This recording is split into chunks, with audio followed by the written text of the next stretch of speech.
Bonjour, je suis Patrick Letiègue, je suis le responsable du bureau d'information touristique d'Aise et accompagné d'Aurélie qui est la responsable des accueils presse Enchantée. à notre bureau.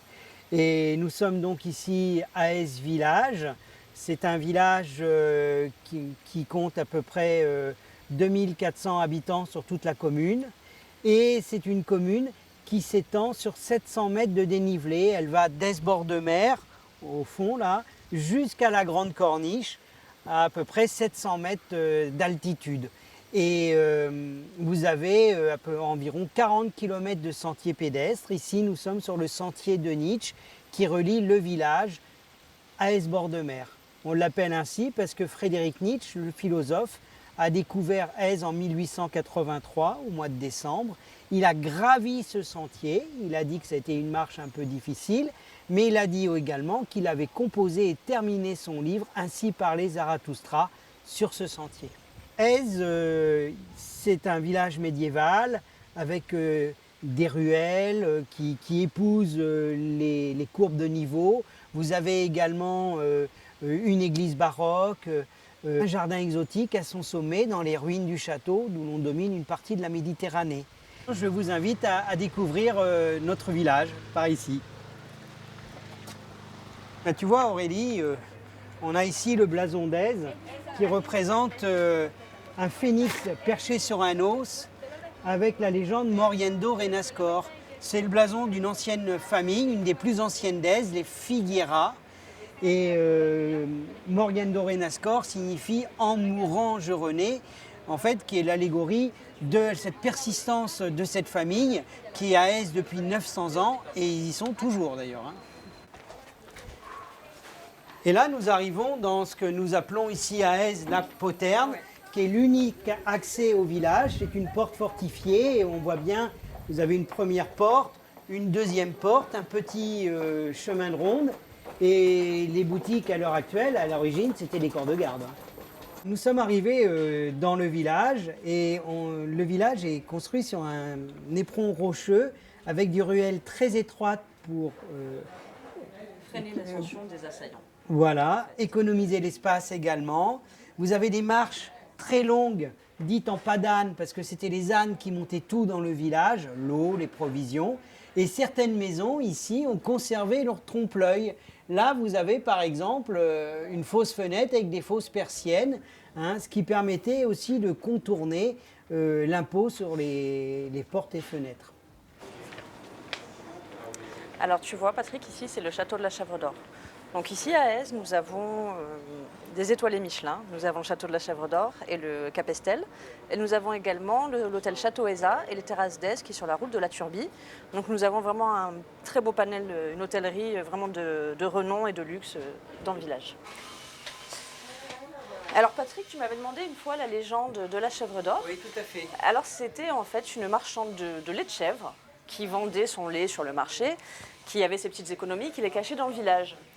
Et un jour, le jour où l'hôtel a été créé, il y a eu des travaux, ils ont trouvé cet argent, et donc c'est d'ici que vient la légende de la chèvre d'or. Voilà, tout simplement. C'est sympa. Bah alors Patrick, si tu veux te reposer un petit peu, ici nous sommes sur la place du Planet, et c'est la place la plus plate du village, d'où son nom, le Planet. Donc c'est ici que là tu vas pouvoir reprendre un petit peu ton souffle. Voilà. Là tu as un petit peu d'eau potable, et cette fontaine en fait elle est très importante pour les villageois, car c'est la première eau courante du village en 1930. Elle était installée par Monsieur Barlot, qui est en fait le propriétaire de cette vieille demeure qui est juste ici, qui est une ancienne demeure seigneuriale qui s'appelait auparavant la maison des Riquiers. Riquier, en fait, c'est un quartier de Nice aussi, c'est une grande famille niçoise. Donc l'histoire de Nice et d'Aise est très liée de toutes les manières. Et donc ce monsieur a fait venir cette fontaine en 1930 et également l'eau courante dans toutes les maisons du village en 1952. Vous avez la porte de la maison d'héritier qui est faite avec des fragments de mobilier du Moyen-Âge et vous avez une serrure de coffre du 15 ou 16e siècle avec la clé qui est dessus. C'est magnifique. Alors Patrick, tout à l'heure je te parlais des hôtels que nous avions dans le village. Nous venons juste de passer devant Château Eza. En fait, Château Eza, c'était l'ancienne résidence du prince Guillaume de Suède. C'est donc le prince Guillaume de Suède qui est venu sur la Côte d'Azur, sur Aise, et qui est tombé amoureux de cette résidence, qui a racheté l'hôtel. Et c'est vrai qu'il y a eu beaucoup de gens célèbres qui sont venus à Aise, qui en sont tombés amoureux et qui sont restés ou qui sont repartis. Mais on a vraiment, c'est un vivier de célébrités. J'ai entendu parler de George Sand, de Francis Blanche. Oui, c'est vrai, Francis Blanche est d'ailleurs enterrée ici, en face de l'église. Ses filles sont également ici, elles ont des boutiques. Tout récemment, il y en a... Ah, je pensais que c'était secret. Nous avons eu Obama qui est venu tout récemment et l'année dernière, le prince Charles, oui. avec Camilla. Voilà. Mais il y en a beaucoup qui viennent aussi. Il y a Bono, qui a une maison au bord de mer, qui est donc tout le temps, très souvent ici, The Edge. Et nous croisons régulièrement Leonardo DiCaprio dans le village avec une casquette, vraiment incognito. Mais je crois qu'à ce bord de mer, il y a Julian Lennon aussi. Tu en sais plus que moi. Donc c'est une cité élue des princes et des écrivains. Exactement, elle porte très bien son nom.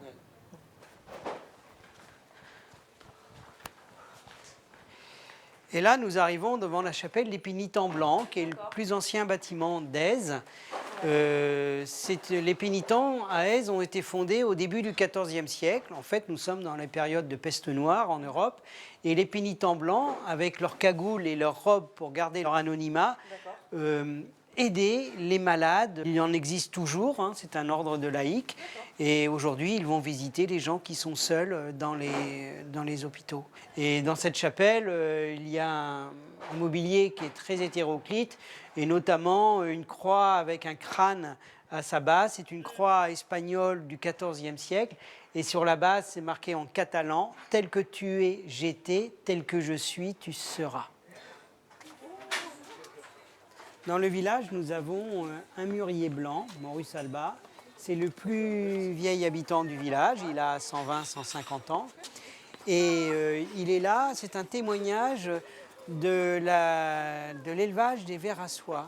Parce qu'on élevait les vers à soie à Aise et on prenait les feuilles du mûrier blanc pour nourrir les larves du ver à soie.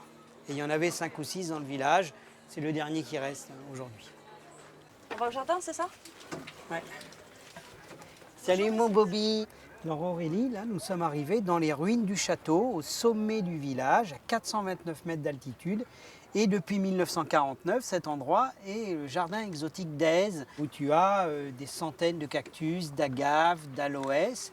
Il y a une autre partie avec des plantes méditerranéennes également. Et ce sont les sculptures de Jean-Philippe Richard, qui est un sculpteur qui vit dans la Drôme. Et il a fait don de ces sculptures l'année dernière.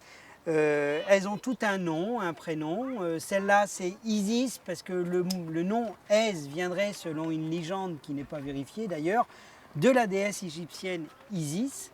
Et d'autres s'appellent Chloé, Barbara, Mélissandre également. Tu vois, Aurélie, ici nous avons 2 spécimens de plantes succulentes, l'agave et l'aloès. C'est les mêmes pour moi.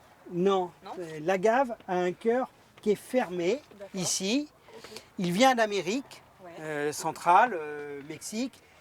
L'aloès, lui, vient d'Afrique du Sud. Il a un cœur ouvert. L'agave va fleurir qu'une seule fois dans sa vie. Ah, oui. D'ailleurs, les grandes tiges qui montent de 5-6 mètres sur la Côte d'Azur, ce sont des fleurs d'agave. Tandis que l'aloès va fleurir tous les ans. Ah, bah oui. Et avec l'aloès, les Égyptiens, pendant l'Antiquité, faisaient des parfums. Et avec celui-là, c'est un peu plus intéressant, puisqu'avec l'agave tequilana, aujourd'hui, on fait la tequila. Ah oui, en effet, c'est plus intéressant. Et voilà. D'ici, on aperçoit les 3 corniches, la basse, la moyenne, la grande corniche, qui est la plus ancienne, hein, qui reprend le tracé de la voie romaine. Et la moyenne, en fait, Aise était un village qui était très enclavé, jusqu'à l'inauguration de la moyenne corniche en 1927. Hein, et il fallait monter à la Turbie pour aller à Nice. Le mot Côte d'Azur date de 1887.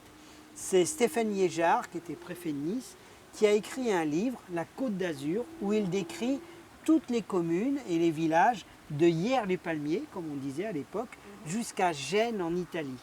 Et pour Aise, il décrit, il y a 1 page et demie à peu près, et il dit que finalement il n'a pas vu grand-chose à part quelques chèvres et quelques ânes hein, dans les ruelles. Et ici, de la chèvre d'or. Tout à fait. Et ici, nous sommes vraiment sur la Riviera française, entre Nice et Menton. Et la Riviera, c'est l'endroit où la montagne se jette dans la mer. Et là, on le voit vraiment, cette plongée ici, qui plonge dans la mer et qui continue, puisque à Villefranche-sur-Mer, par exemple, ils sont à 300 ou 400 mètres, voire plus de profondeur. Oui. Mais est-ce que Aise, c'est vraiment seulement le village ou c'est plus? Non, c'est toute une commune. Aise fait à peu près 1000 hectares. D'ailleurs, d'ici, on voit la petite station balnéaire, Belle Époque, d'Aise bord de mer, juste en bas. Alors tu vois, on arrive au sommet du village, à 429 mètres d'altitude. Et le mot Aise a plusieurs étymologies. Certains disent que ça viendrait d'Isis, la déesse égyptienne, parce que les Phéniciens auraient prié Isis ici. Mais plus probablement, ça vient du latin avisio, qui veut dire hauteur, panorama. Et on a un élément qui prouve cette étymologie, puisqu'il existe une carte romaine, l'itinéraire d'Antonin, du IVe siècle après Jésus-Christ. Et à côté du beau lieu romain, on a Avisio. Et Aise, c'est vraiment ici, on voit le petit port, un écrin c'est un écrin minéral, mais finalement c'est aussi un lieu de tournage pour le cinéma. Des séries dans les années 70 comme Amicalement Vôtre ont été tournées ici. Et le film peut-être le plus célèbre, c'est La main au collet d'Alfred Hitchcock, avec Cary Grant et Grace Kelly.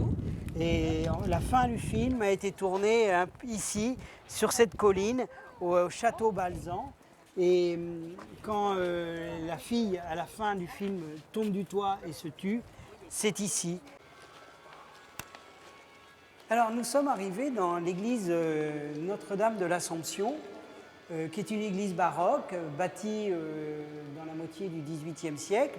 Et le baroque, Aurélie, c'est le faste avec ces feuilles d'or mises sur les chapiteaux, les dorures, et l'illusion, le théâtre. Et ici, on a beaucoup de jeux de trompe-l'œil, avec par exemple au-dessus de Notre-Dame de l'Assomption, la sainte patronne, cette fenêtre circulaire, cet oculus, peint en trompe-l'œil face à la vraie fenêtre. On va voir un autre trompe-l'œil, celui-ci. Celui-ci, avec la vraie chair et la fausse chair, et avec cette fausse porte sur laquelle figurent les armoiries d'Aise.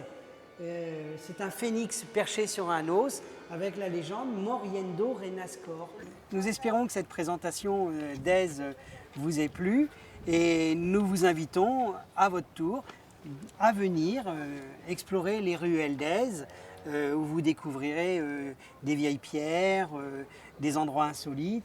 Notre beau village, qui est donc, comme nous avons expliqué, un village d'art, de gastronomie, d'écrivains, d'artistes. Et nous sommes bien sûr là, à l'Office de tourisme, pour vous aider à organiser votre visite, à faire des visites également, parce que Patrick est notre historien en chef qui connaît tout sur le village. Et nous serons là avec plaisir pour vous accueillir.